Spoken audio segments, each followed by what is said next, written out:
Welcome to जुनून batch.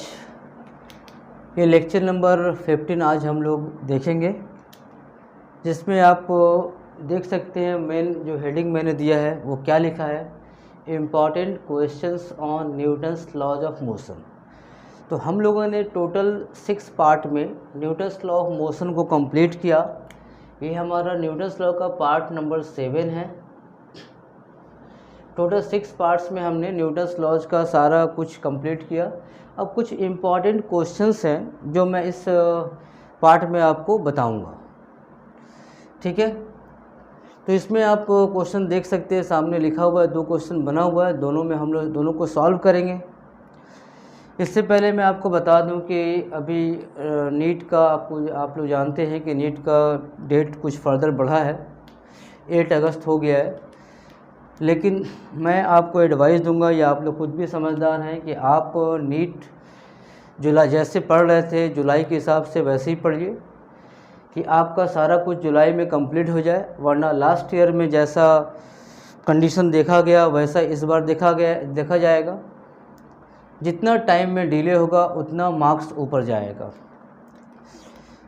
Rank जैसे last year आपने देखा कि नीट कट ऑफ के लिए, मतलब एमबीबीएस सीट के लिए अप्रोक्स 600 मार्क्स आपको लाना ज़रूरी था। तो जब वक्त मिला तो सब लोग तो तैयारी कर रहे हैं, तो इस बार भी अगर वक्त मिलता है तो सब लोग वैसे ही तैयारी करेंगे और फिर हालत वैसे ही रहेगा। इसलिए मैं आप लोगों को ये बताना चाहता हूँ कि आप लोग जो भी पढ़ाई कर रहे हैं अभी उसी रिदम में कीजिए, अपने प्रिपरेशन को लूज़ मत कीजिए, जैसा कर रहे थे वैसा ही कीजिए। अगर आपको फ्यूचर में टाइम मिल भी जाता है तो आपकी तैयारी अच्छी होगी तो और अच्छा आप प्रिपरेशन आगे कर सकते हैं, ठीक है। तो इन सब बातों को ध्यान में रखते हुए जैसे आप प्रिपरेशन ले रहे थे वैसे लीजिए। अपनी तरफ से कोई भी ऐसा काम मत कीजिए, या आप खुद मत सोच लीजिए कि नहीं एग्ज़ाम तो बहुत पोस्टपोन्ड होगा तो आप लोग तैयारी थोड़ा सा डिले करेंगे, लूज़ करेंगे। वैसा करने से कोई फ़ायदा नहीं है आपका। आप जैसा प्रिपरेशन करें तो वैसा ही कीजिए। हो सकता है कि आपकी प्रिपरेशन अच्छी हो जाए और फ्यूचर में अगर टाइम मिलने से आपको प्रिपरेशन और अच्छा करने का मौका मिले। अदरवाइज़ ये टाइम अगर आप खो देते हैं तो फिर आगे जाके आप देखिएगा कि आप हालत फिर वैसा ही रह जाएगा और नंबर आपको ज़्यादा लाना पड़ेंगे एग्ज़ाम में नीट को क्रैक करने के लिए। इसीलिए हम लोग एडवाइस देंगे आपको कि आप ऐसा मत कीजिए, जैसे पढ़ाई कर रहे थे वैसी पढ़ाई कीजिए, ठीक है। तो हम लोग इस पार्ट में देखते हैं, कुछ अच्छे क्वेश्चंस हैं न्यूटन्स लॉ के, उसको ही बना देते हैं। ये दोनों क्वेश्चन बनाने के बाद आपको स्प्रिंग से रिलेटेड, स्प्रिंग का क्वेश्चन जो आता है उससे रिलेटेड कुछ क्वेश्चन बताऊंगा। तो ध्यान से आप अगले पूरे लेक्चर को ध्यान से देखिए। जैसे इस क्वेश्चन में बोला जा रहा है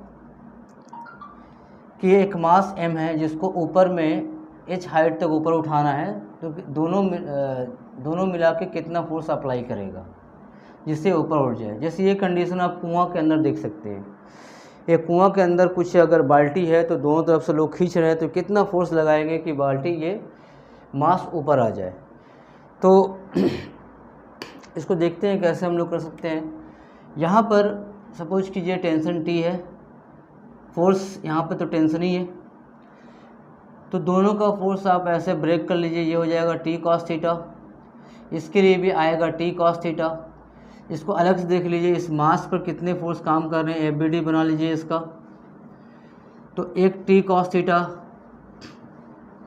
इधर वाले टेंशन का, और इधर वाले का भी T cos थीटा हुआ, और इसका मास mg नीचे की तरफ हैंग कर रहा है।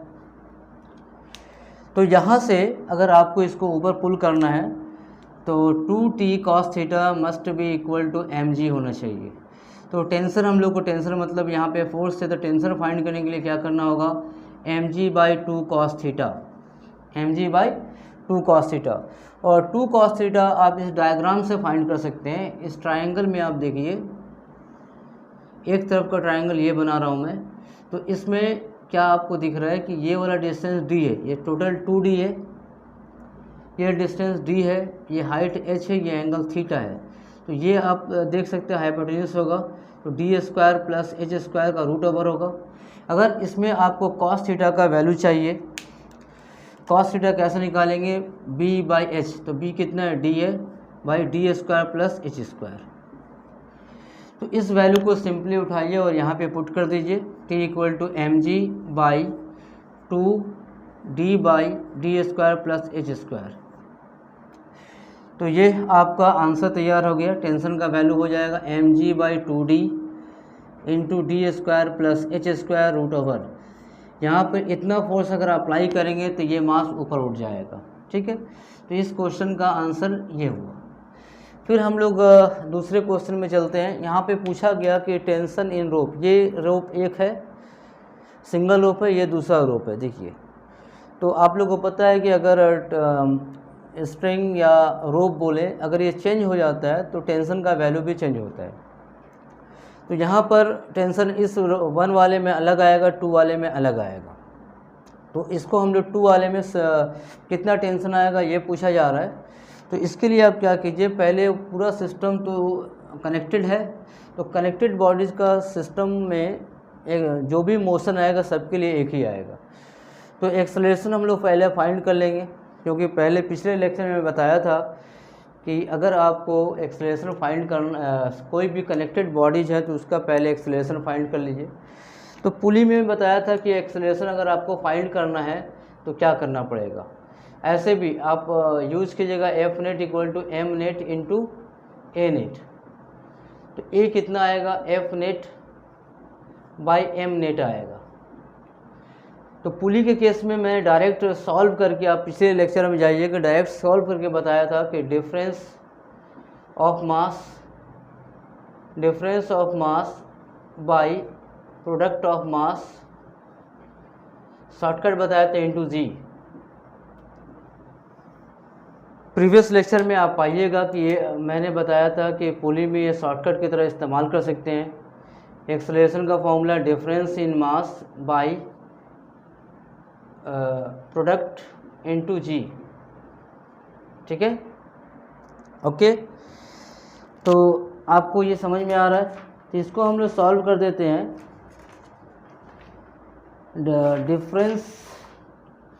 डिफरेंस बाई सम बताया था, डिफरेंस बाई सम। यहाँ पे आप लिख लीजिए m1 प्लस m2। ठीक है, डिफरेंस बाई सम ये शॉर्टकट बताया था।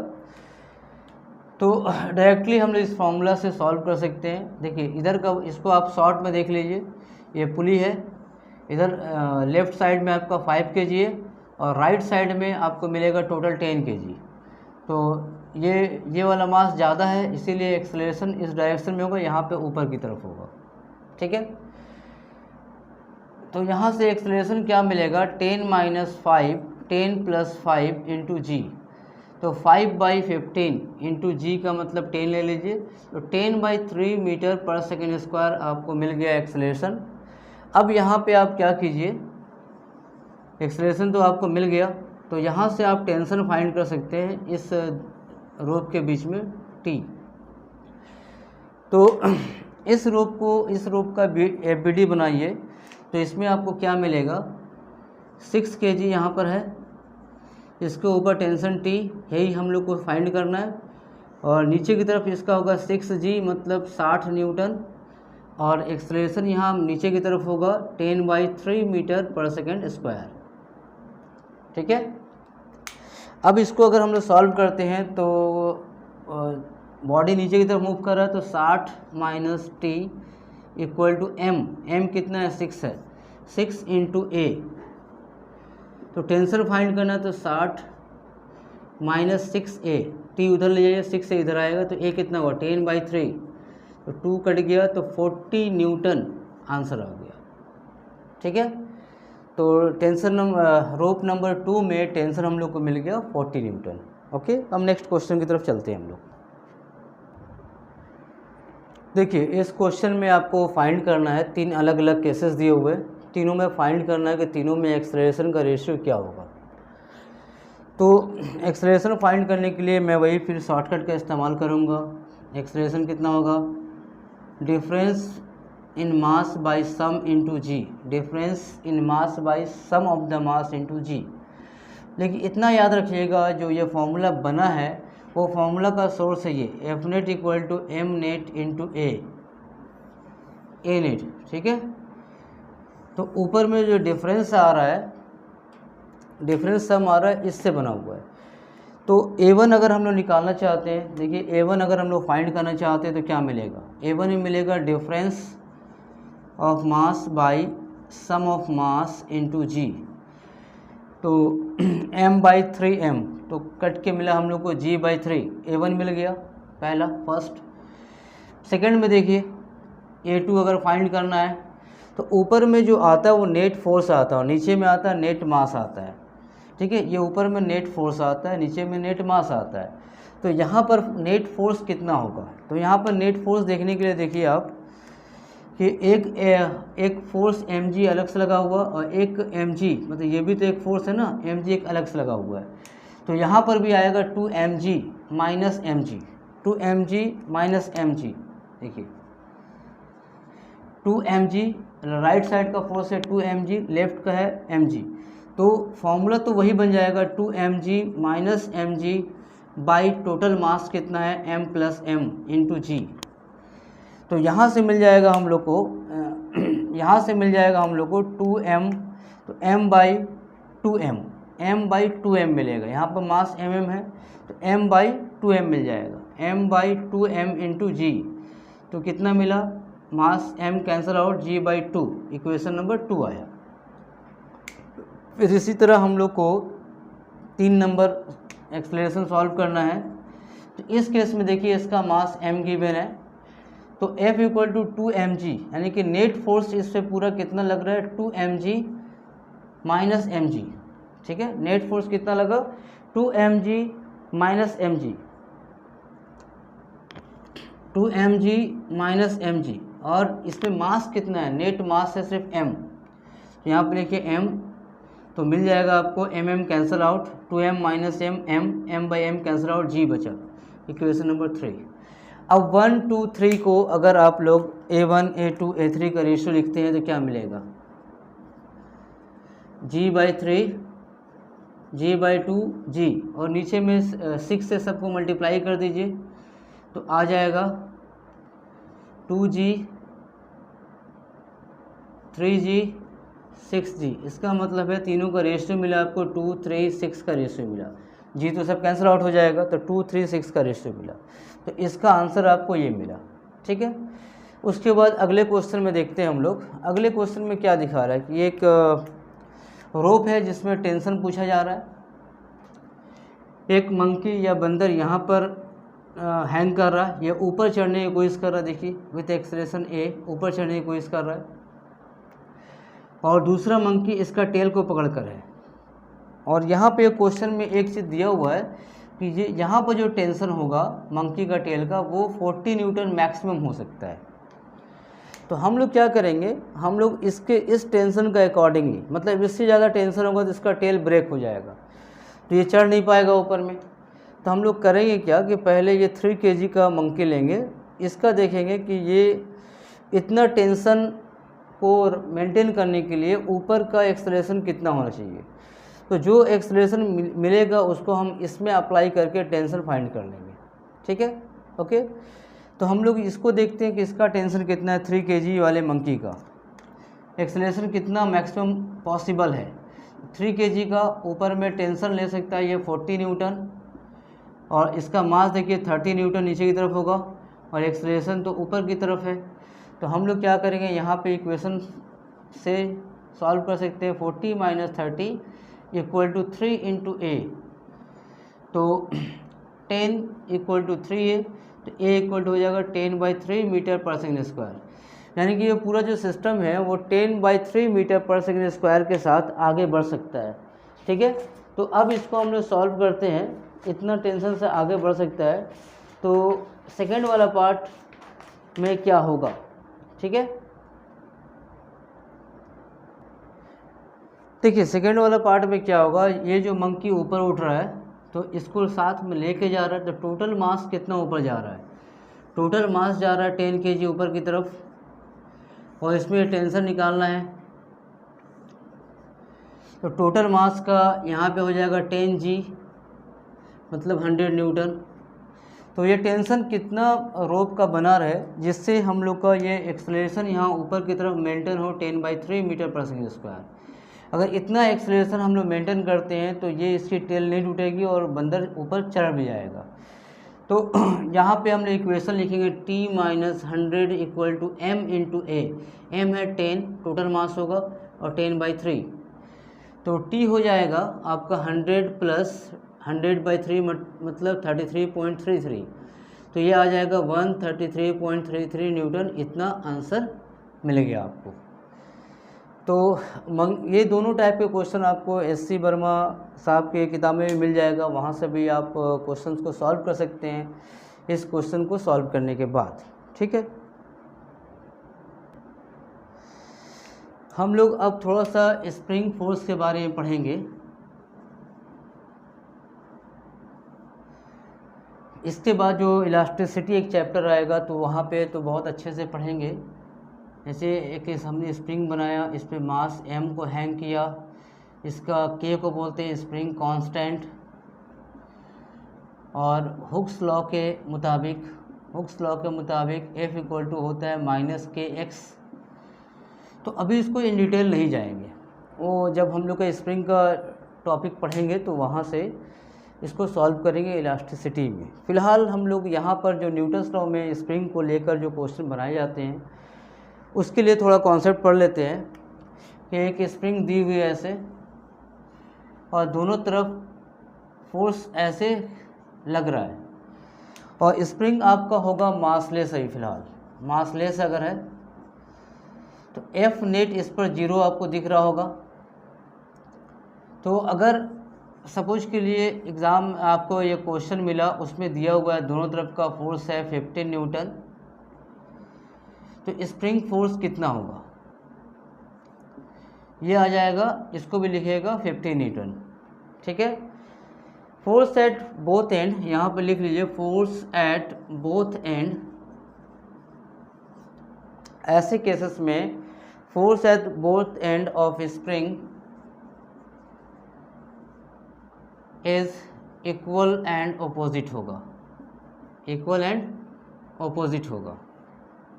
ठीक है, अगर किसी क्वेश्चन में ऐसा दिया हुआ है कि वेट का रीडिंग लेना है, स्प्रिंग दिया हुआ है वेट का रीडिंग लेना है, तो वेट का रीडिंग अगर लेना है, बैलेंस टाइप का कुछ क्वेश्चन दिया रहेगा तो वेट रीडिंग आपको जब लेना पड़ेगा। ये सब आगे जब हम लोग न्यूमेरिकल कुछ बनाएंगे तो क्लियर हो जाएगा। तो स्प्रिंग फोर्स से जो मिला वही आपका वेट रीडिंग होगा। अगर मास का रीडिंग होगा, मास रीडिंग लेना है, तो जो स्प्रिंग फोर्स आपको मिला उसमें आप सिर्फ G से डिवाइड कर दीजिए, मास का रीडिंग आ जाएगा। तो बहुत सारे क्वेश्चंस में हम लोग एग्जांपल के साथ देख सकते हैं। जैसे सपोज कीजिए एक क्वेश्चन मैं देखता हूँ, पहले इसको नोट कर लीजिए आप।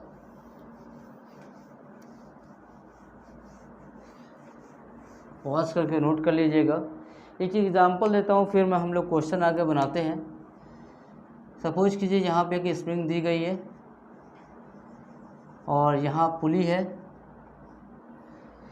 ठीक है, पुली में एक रोप लगाया गया है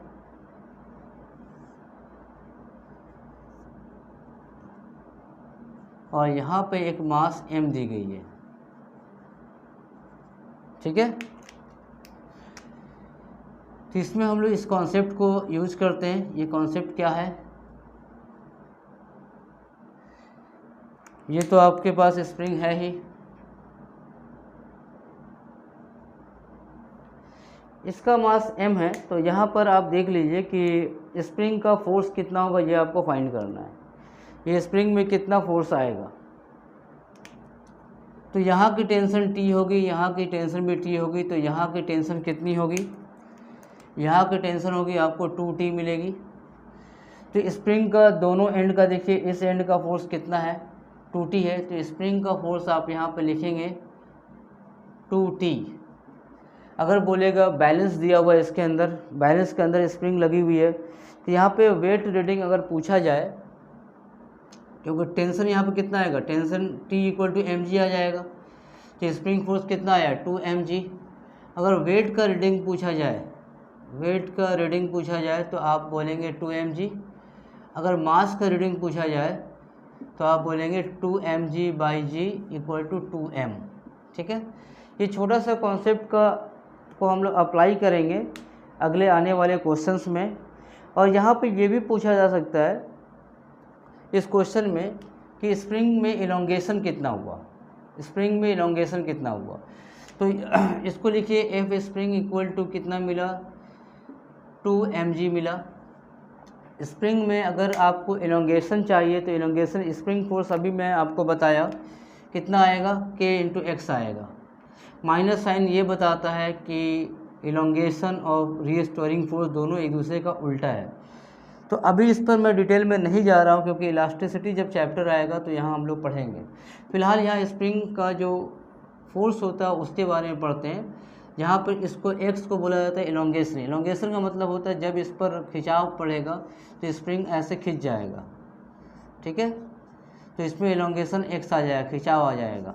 तो एक्स को बोलता है फाइंड करने के लिए, नीट में 2 बार क्वेश्चन आ चुका है, एक्स को फाइंड करना है। तो इस केस में क्या करेंगे आप कि एक्स इक्वल टू 2 mg/k होगा। के का वैल्यू, के को बोलते हैं स्प्रिंग कांस्टेंट, ये गिवन होगा या के का फॉर्म में ही होगा। तो आप लोग ऐसे इसको सॉल्व कर सकते हैं। तो चलिए आगे हम लोग स्प्रिंग के ऊपर कुछ क्वेश्चंस करते हैं। इस न्यूमेरिकल में देखिए कि यहाँ पर एक 4 kg का ब्लॉक है या 2 kg का ब्लॉक है, दोनों स्प्रिंग से कनेक्टेड है। इस पर 40 न्यूटन का फोर्स लग रहा है। तो हम फर्स्ट केस लें एट t इक्वल टू 0। तो इस पर 40 न्यूटन का अगर फोर्स लग रहा है तो t इक्वल टू 0 पर इस पर कोई फोर्स नहीं लग रहा होगा। तो 4 kg अगर ब्लॉक है, 4 kg का ब्लॉक पर कोई भी फोर्स नहीं लग रहा होगा तो F इक्वल टू 0 होगा, तो एक्सेलरेशन भी 0 आएगा। लेकिन उसी वक्त इस ब्लॉक के ऊपर, ब्लॉक 2 kg के ऊपर आप देखिए 40 न्यूटन का फोर्स लग रहा है। तो यहाँ से इसकी एक्सेलरेशन आप फाइंड कर सकते हैं, कितना होगा 44 से ये, तो F equal to m into A. तो 40 F equal to m into A, तो F 40 equal to m into A, ये कितना मिलेगा 20 मीटर पर सेकंड स्क्वायर। तो जब टाइम 0 होगा तो उस वक्त पहले वाले बॉडी का एक्सेलरेशन 0 होगा और इसका 20 होगा। दूसरे वाले केस में बोला है कि अगर हम लोग कोई ऐसा टाइम है जब 2 kg ब्लॉक का एक्सेलरेशन 4 मीटर पर सेकंड स्क्वायर हो। 2 kg ब्लॉक का एक्सेलरेशन, 2 kg ब्लॉक का एक्सेलरेशन अगर फोर्स तो इतना अप्लाई हुआ 40 न्यूटन, अगर एक्सेलरेशन इसका 4 मीटर पर सेकंड स्क्वायर हो, यानी कि पहले एक्सेलरेशन ज़्यादा था फिर बाद में कम हो गया। तो कम होने का मतलब है इस पर स्प्रिंग का भी फोर्स इसके उल्टे डायरेक्शन में अप्लाई हो रहा है। तो यहाँ पे अगर हम स्प्रिंग फोर्स इसमें निकाल लें तो इसका भी जितना फोर्स ये अप्लाई होगा उतना ही इस स्प्रिंग पर, स्प्रिंग जो 4 kg का मास से बंधा हुआ है, इस स्प्रिंग पर वही फोर्स अप्लाई होगा। तो हम लोग यहाँ से स्प्रिंग फोर्स निकाल लेते हैं और स्प्रिंग फोर्स निकालने के बाद यहाँ पे इसको अप्लाई करके इस बॉडी का भी एक्सेलरेशन फाइंड कर सकते हैं। इसका तो गिवन ही है तो इसका फाइंड हो जाएगा। तो यहाँ पर ऐसे हम लोग देखते हैं 40 minus F spring equal to mass into acceleration, net force का कॉन्सेप्ट। तो मास इंटू एक्सेलरेशन, तो एक्सेलरेशन कितना 4 है तो 8 आ गया। तो स्प्रिंग फोर्स कितना आएगा 40 माइनस 8 इक्वल टू 32 न्यूटन। इसका मीनिंग यह है कि स्प्रिंग फोर्स आपको फाइंड हो गया 32 न्यूटन। तो इस बॉडी 4 kg पर सिर्फ स्प्रिंग फोर्स ही लग रहा है। तो यहाँ पर भी लिखिए force into mass into acceleration, तो कितना आएगा 32 4 इंटू ए, तो ए इसका आ जाएगा 8 मीटर पर सेकंड स्क्वायर। इसका तो गिवन ही था, इसका भी निकल गया। ठीक है, उसके बाद हम लोग अगले क्वेश्चन की तरफ चलते हैं। अगला क्वेश्चन में देखिए, इस क्वेश्चन में बोला जा रहा है, ये भी क्वेश्चन एस.सी. वर्मा का है। इससे बोला जा रहा है कि ये पूरा लिफ्ट के अंदर एक सिस्टम बना गया, दिया गया है। ये लिफ्ट का एक्सेलरेशन है g/10, तो 10/10 कर लीजिए, g को 10 ले लीजिए। तो कितना आएगा 1 मीटर पर सेकंड स्क्वायर से। तो पूरी लिफ्ट ऊपर की तरफ जा रही है 1 मीटर पर सेकंड स्क्वायर की तरफ से। तो इसमें पूछा जा रहा है कि स्प्रिंग का फोर्स कितना होगा, स्प्रिंग का फोर्स कितना होगा। तो कोई इशू नहीं है, यहाँ पे टेंशन टी लीजिए, यहाँ भी टेंशन टी लीजिए, ये निकल जाएगा 2T। तो स्प्रिंग फोर्स हम लोगों को निकालना पड़ेगा तो 2T चाहिए। तो इसका मतलब अल्टीमेटली आपको टेंशन फाइंड करना है। तो इस क्वेश्चन में क्या हो रहा है कि इस क्वेश्चन में पहले एक पुली का सिस्टम है, इधर मास ज़्यादा है तो एक्सेलरेशन इसमें इसके अंदर भी घूम रहा होगा, इसके अंदर ये पुली नीचे की तरफ आ रहा होगा, ये वाला मास, और ये मास ऊपर जा रहा होगा, और साथ में लिफ्ट भी ऊपर जा रहा है। तो रिलेटिव एक्सेलरेशन का कॉन्सेप्ट आ गया, और इसको बेस्ट है कि आप सीडो फोर्स का कॉन्सेप्ट बनाइए। तो सीडो फोर्स का कॉन्सेप्ट क्या होता है कि मोशन का उल्टा आप सिर्फ अप्लाई कर दीजिए सीडो फोर्स। सीडो फोर्स का मतलब होगा आपका m इंटू ए। तो अगर आप यहाँ पर देखिएगा 1.5 kg है, लेफ्ट वाले मास पे सीडो फोर्स कितना होगा, P सीडो फोर्स हो जाएगा 1.5 इंटू 1, तो 1.5 न्यूटन होगा। और राइट वाले मास पे सीडो फोर्स कितना होगा, 3 kg का मास है तो 3 इंटू 1 3 न्यूटन होगा। तो बस आप जैसे लिफ्ट का क्वेश्चन बनाते थे वैसे ही बनाइए, मैं आपको बना कर दिखाता हूँ। टेंशन हम लोग निकालते हैं, फिर ये 2T तो निकल ही जाएगा। तो ये वाला मास 1.5 kg वाला मास लीजिए, जैसे आप लिफ्ट में बनाते थे, पुली में बनाते थे वैसे ही बनाइए। T ऊपर की तरफ है, 1.5 इंटू जी, 1.5 इंटू जी, 1.5 इंटू जी कितना हो जाएगा 15 न्यूटन नीचे की तरफ है, ठीक है। उसी तरह आप इस मास इसका लिखिए, टेंशन ऊपर की तरफ है, ये 3 kg है मास, और इसका हो जाएगा 3G, मतलब 3G का मतलब 30 न्यूटन नीचे लग रहा है। हम एक्सेलरेशन का डायरेक्शन दोनों में इंडिकेट कीजिए, यहाँ पर नीचे की तरफ है, यहाँ पर ऊपर की तरफ है। तो इसका हम लोग इक्वेशन कैसे लिखें, ये आपको सोचना है कि इक्वेशन हम लोग इसका कैसे लिखें। तो आप थोड़ा सोच के देखिए कैसे आएगा। तो यहाँ पे आप इसको ऐसे लिख सकते हैं, जैसे आप इक्वेशन लिखते थे पुली में वैसे लिखिए, T - 15 equal to m into A. उसी तरह 30 - T equal to m into A. बस इसमें एक एडिशनल चीज़ें क्या जोड़नी है, pseudo force opposite to motion. Motion कौन सा, लिफ्ट ऊपर जा रहा है, लिफ्ट ऊपर की जब जा रहा है तो इस पर सीडो फोर्स दोनों पर नीचे की तरफ काम करेगा। एक्स्ट्रा कितना काम करेगा, देखिए इसमें काम करेगा आपका 1.5 न्यूटन, और इसमें काम करेगा 3 न्यूटन नीचे की तरफ। अब बस इक्वेशन आपको लिखना फिर सॉल्व करना है, यही मेन चीज़ था। इक्वेशन आप लिखेंगे इसके लिए तो क्या आएगा, ऊपर की तरफ जाएगा तो T माइनस ये 15 माइनस ये वाला प्लस कर दीजिए 1.5 equal to m into A. तो 1.5 इंटू ए इक्वेशन नंबर 1। फिर दूसरा इक्वेशन है, देखिए ये वाला नीचे जा रहा है तो 30 प्लस 3 नीचे की तरफ है, माइनस ऊपर की तरफ T है, और कितना आएगा 3 इंटू ए, इक्वेशन नंबर 2। अब इस दो इक्वेशन को आपको सॉल्व करना रहेगा, सॉल्व आप आराम से कर सकते हैं। तो सॉल्व करके आपको मिलेगा, T सॉल्व करना है, T मिलेगा आपको 22 न्यूटन, ठीक है, 22 न्यूटन। तो यहाँ पे स्प्रिंग फोर्स कितना आ जाएगा, स्प्रिंग फोर्स आ जाएगा 2T मतलब 44 न्यूटन। अगर इसमें पूछा जाएगा मास का रीडिंग, अगर पूछा जाएगा मास का रीडिंग तो कितना आ जाएगा, मास रीडिंग, स्प्रिंग फोर्स तो मिल गया, अगर मास रीडिंग में पूछा जाए तो 44/10 यानी कि 4.4 kg ये आंसर मिलेगा। तो इस क्वेश्चन में यही पूछा गया था, इसलिए मैंने मास रीडिंग बनाया, ठीक है। तो न्यूटन्स लॉ के कुछ इंपॉर्टेंट क्वेश्चन हम लोग इतना ही रखते हैं, नीट के लिए इतना मोर देन इनफ है, इतना आप सॉल्व कर लीजिए।